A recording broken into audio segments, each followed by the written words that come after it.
कथा भगवान शिव ने बताया चातुर्मास का महत्व। जैसा मैं तो मैं नीतू पांडे यूट्यूब चैनल पर आप सबका स्वागत करती हूँ। इस कथा का वर्णन स्कंद पुराण में मिलता है।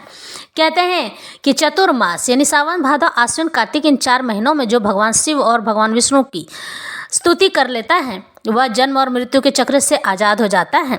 वह फिर कभी बार बार इस पृथ्वी पर जन्म नहीं लेना पड़ता है और वह प्रभु के चरणों में जाकर उनकी सेवा करता है। प्रभु अपने चरणों में रख लेते हैं। भगवान विष्णु और भगवान शिव दोनों एक ही हैं। कहते हैं कि जीवन को सरल जीने के लिए मन में संतोष का होना आवश्यक है। तो यह कथा आरंभ करते हैं।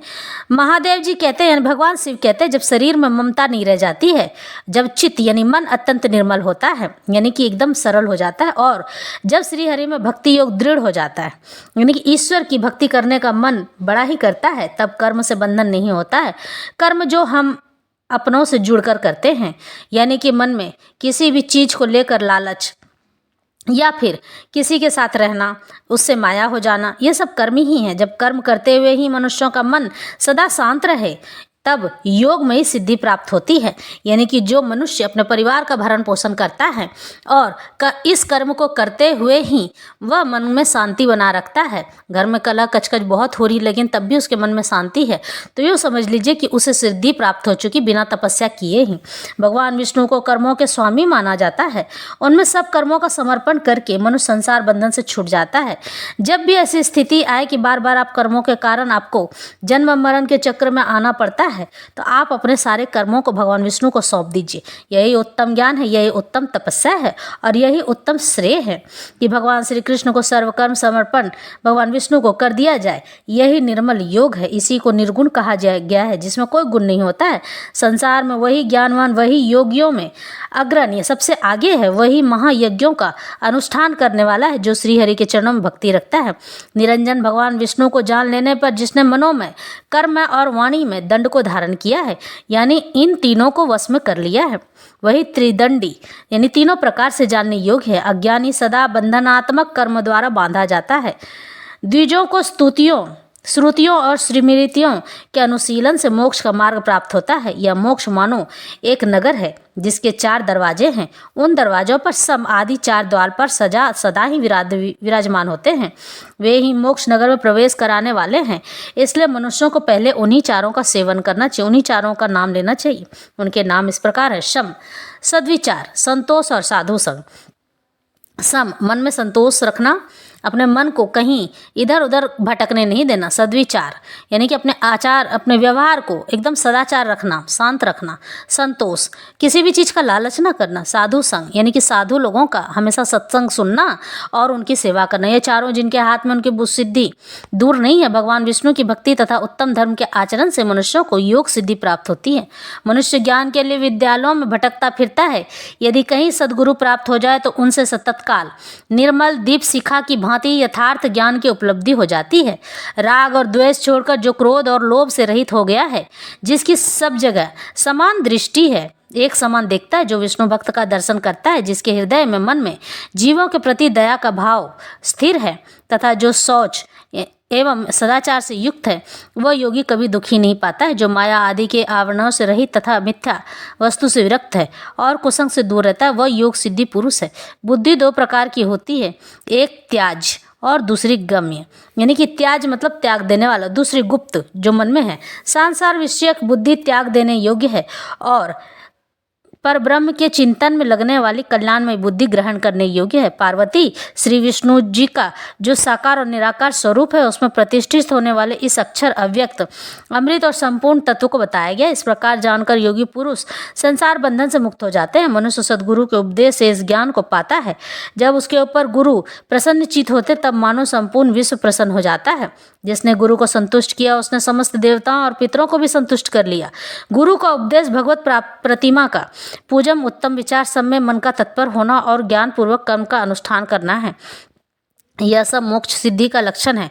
द्वादशाक्षर मंत्र सब पापों का नाश करने वाला है। यह दुष्टों का दमन करने वाला और पर ब्रह्म की प्राप्ति कराने वाला है। देवी द्वादशाक्षर रूपधारी निर्मल परब्रह्म के स्वरूप को मैंने तुमसे प्रकाशित किया है। जो कहा है, जो मनुष्य इस द्वादशाक्षर मंत्र का भगवत स्वरूप को जो योगियों के ध्यान करने योग्य तथा भक्ति से गर्म है, चतुर्मास में श्रद्धा पूर्वक चिंतन करता है, भगवान विष्णु उसके कोटि जन्मों के पापों को जलाकर मोक्ष प्रदान कर देते हैं। तो ब्रह्मा जी कहते हैं, एक समय महाबली तारकासुर के भय से भागे हुए देवताओं ने महादेव जी की स्तुति की और उनकी आज्ञा से कुमार कार्तिकेय को अपना सेनापति बनाया। फिर स्कंद जी के तेज से यानी कार्तिकेय जी के तेज से प्रबल होकर सब देवता तारकासुर से युद्ध करने लगे।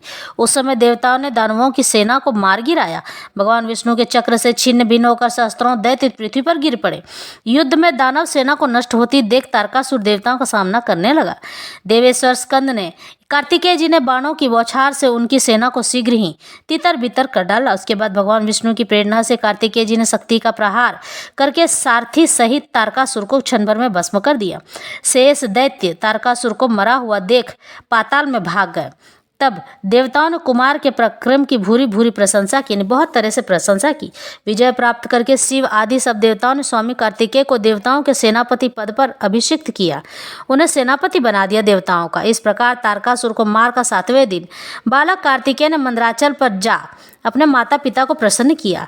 परमानंद में निमग्न हो स्कंद ने जब वृत्तांत स्वयं ही माता पिता से कहा, उस समय भगवान शंकर ने पुत्र का विवाह कर देने का विचार किया और कार्तिकेय से कहा, वत्स तुम्हारे विवाह का समय प्राप्त है, तुम पत्नी प्राप्त करके उसके साथ धर्माचरण करो। पिता की यह बात सुनकर स्वामी कार्तिकेय ने कहा, भगवान संसार के दृश्य और अदृश्य जो देख सकते हैं और जो नहीं देख सकते हैं पदार्थों में से किसका ग्रहण और किसका त्याग करूं? जगत में जितनी स्त्रियां हैं वे सब मेरे लिए माता पार्वती के समान हो गई हैं और जितने भी पुरुष हैं वह सबको मैं आपके रूप में देखता हूँ। आप मेरे गुरु हैं, अतः मुझे नरक में डूबने से बचाइए। मैंने आपके प्रसाद से यह विवेक प्राप्त किया है, भयंकर संसार सागर में मैं फिर न गिर जाऊं, इसकी चेष्टा रखें। जैसे दीपक हाथ में लेकर किसी वस्तु को खोजने वाला पुरुष उस वस्तु को देख लेने पर उसके लिए स्वीकार किए जाने वाले अन्य सब साधनों को त्याग देता है, उसी प्रकार योगी ज्ञान प्राप्त कर लेने पर संसार को त्याग देता है। सर्वज्ञ सब जगह परमेश्वर सर्वव्यापी ब्रह्म जानकर जिसके सब कर्म निवृत्त हो जाते हैं यानी समाप्त हो जाते हैं उसको विद्वान पुरुष योगी कहते हैं। महेश्वर मानवों के लिए ज्ञान अत्यंत दुर्लभ है। ज्ञानी जन प्राप्त किए हुए ज्ञान को किसी प्रकार भी खोना नहीं चाहते हैं। यह ज्ञान आपके प्रभाव से ही प्राप्त होने योग्य है। मैं संसार बंधन से छूटने की इच्छा रखता हूँ, अतः मुझसे इस प्रकार विवाह आदि करने की बात नहीं कहनी चाहिए। जब देवी पार्वती ने विवाह के लिए बार बार आग्रह किया तब कार्तिकेय जी पिता माता को प्रणाम करके क्रौच पर्वत पर चले गए और वहाँ प्रणाम करके पवित्र आश्रम में बैठकर बड़ी भारी तपस्या करने लगे। उन्होंने द्वादशाक्षर मंत्र बीज रूप पर ब्रह्म जप किया और पहले ध्यान से सब इंद्रियों को वश में करके 1 मास तक मन को मन योग में लगा दिया, योग में प्राप्त कर लिया। जब उनके सामने अणिमा आदि सिद्धियां आई तब वे उनसे क्रोधपूर्वक बोले, अरे यदि अपनी दुष्टता के कारण तुम लोग मेरे पास भी चली आई तो मेरे जैसे शांत पुरुषों का कभी पराभव नहीं होगा यानी हार नहीं होगा। यह चतुर्मास महात्म सब पापों का नाश करने वाला है। जो भगवान शिव अथवा विष्णु को अपने हृदय में स्थापित करके अभेद जो विषय भेद न सके बुद्धि से उनके अद्वितीय स्वरूप का चिंतन करता है उसके लिए शत्रु भी अत्यंत प्रिय हो जाता है। इस तरह से स्वामी कार्तिकेय को शिव जी ने ज्ञान दिया और इस तरह से यह कथा यहीं संपन्न होती है।